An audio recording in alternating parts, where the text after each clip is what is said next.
Good Tuesday afternoon. Thanks for joining us on KARE 11 News Now. I'm Lauren Lemanchek. Today, North Minneapolis business owners are taking lawmakers on a critical show and tell, followed by a listening session. They say they want lawmakers to see what the new Blue Line extension could do to the area that's already facing its share of struggles. The extended Blue Line would involve 13 stops from downtown Minneapolis up to Brooklyn Park. Construction on the West Broadway portion would begin in 2027. The project will use existing city streets rather than the BNSF Railroad right-of-way as previously planned. And for years, some businesses will be disrupted or may have to close due to construction, leaving business owners in fear that level of construction will drive patrons away. Especially in a neighborhood that's already in poverty and that you don't really want to be there in the first place. Who wants to come over north and now you're going to tear up all the roads? The project is expected to cost $3 billion. Lawmakers say with a price tag that size, they want to make sure they get it right. I think a top priority for us in the Transportation Committee is to make sure that the dollars that we have in our trust are used most effectively to get people to where they want to go in the modes that they want to go, and that we do that in a responsible manner. A project spokesperson says they've worked diligently to hear from a wide range of voices, hosting nearly 950 public events in the affected communities since 2020. Right now, St. Paul police are still looking for suspects after 4 men were shot in the Dayton's Bluff neighborhood. The men were shot yesterday afternoon around 4:30 at 4th and Earl Streets. Police say they found 2 of the victims at that intersection and 2 others behind a home about a block away. All 4 are expected to survive. Police say they don't believe there's any threat to the public. The man who once led Minneapolis's Chamber of Commerce is now admitting he stole hundreds of thousands of dollars from that very organization. Yesterday, Jonathan Weinhagen pleaded guilty to embezzling money meant to support local businesses and even Crime Stoppers rewards, and using it to fund a lavish lifestyle. Raya Kitene was in the courtroom and has the new details. Walking alongside his attorney. Do you have anything to say to the victims or the families? Jonathan Weinhagen said nothing as he left court Monday after admitting he embezzled hundreds of thousands of dollars during his time as CEO of the Minneapolis Chamber of Commerce. That includes $30,000 in reward money meant for helping solve the cases of 3 children shot in Minneapolis, including the unsolved murder of KG Wilson's 6-year-old granddaughter. I feel like that's one of the lowest things that you can do. More than 4 years later, no one has been arrested for Anaya Allen's death. For you to take this type of money, any of it, but especially this money that was for innocent children who were murdered. Weinhagen also admits he stole more than $213,000 from the chamber, even creating an alias and fake company to funnel money to his personal accounts. The 42-year-old also lied on loan applications and used the chamber's credit card to buy first-class flight tickets and oceanfront hotel rooms. Prosecutors also say he stole $60,000 from 2 local businesses, which he'd solicited for supporting all of Minneapolis, a political group endorsing Mayor Jacob Frey. Weinhagen will likely be sentenced to a little more than 2 years in prison, but Wilson says the harm he caused will stay with his family forever. What if this was your child or your grandchild and you were hurting and torn to shreds? This had changed your life. Would you want somebody to do this to you or your family? In a statement, the Chamber's current CEO wrote that he commends the work of the DOJ to hold Weinhagen accountable, adding in part, quote, his actions were a profound breach of trust and caused significant harm to the organization from which we are still recovering. Some gruesome new details today on that deadly fire inside a massive Hong Kong apartment complex. Officials now say 156 people were killed in the fire and 15 people have been arrested for suspected manslaughter. There are still 30 people unaccounted for. Now, that high rise is a total loss, leaving more than 4,600 people now without a home. Investigators say the fire started near scaffolding and spread to 7 of the complex's 8 towers. What exactly caused the blaze is under investigation. Today, President Trump's special envoy, Steve Witkoff, and son-in-law Jared Kushner are meeting with Russian President Vladimir Putin in the Kremlin to discuss a U.S. peace plan on Ukraine. NBC's Keir Simmons has the latest from Moscow.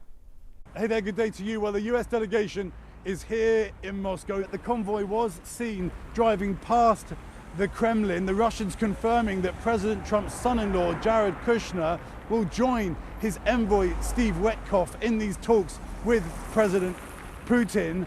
For Witkoff, it's the 6th time he's been here to Moscow to meet with President Putin this year. For Jared Kushner, it is a first, and they come after days of talks with the Ukrainians and with the Europeans. What began as a peace plan that looked very much in favor of Moscow has been renegotiated and is very different. So a Russian official with knowledge of the talks tells me that the Kremlin has 3 pillars to its position. One, that the Kremlin wants more territory, all of the Donbass region in Ukraine, that it wants international recognition of that territory as Russian, and that it wants limits on the Ukrainian military. Every one of those demands has been rejected by Ukraine and many European countries. Speaking to Russians here in Moscow, many say they do want peace, but not at any price. Keir Simmons, NBC News, Moscow. 3.1 million. That's how many passengers the TSA screened at airports on Sunday. The agency announced a new all-time record, beating the record set back in June by about 37,000 people. If you still don't have your real ID or passport, going through the airport security will now cost you. TSA announced it'll start charging $45 for extra screening in February. The new Confirm ID options lets travelers upload their documents to a web portal and then bring the receipt to the checkpoint to go through security. That receipt will only be valid for 10 days. Real ID has been required to fly since May. Well, now to the story of a fascinating animal discovery in the heart of the metro. A rare freshwater jellyfish was found floating in a lake. 2 scientists made the discovery in October on Taft Lake in Richfield. That's just south of Highway 62 and right next to MSP. Gordon Severson spoke with the people who found them and from experts about how the animals may have ended up there.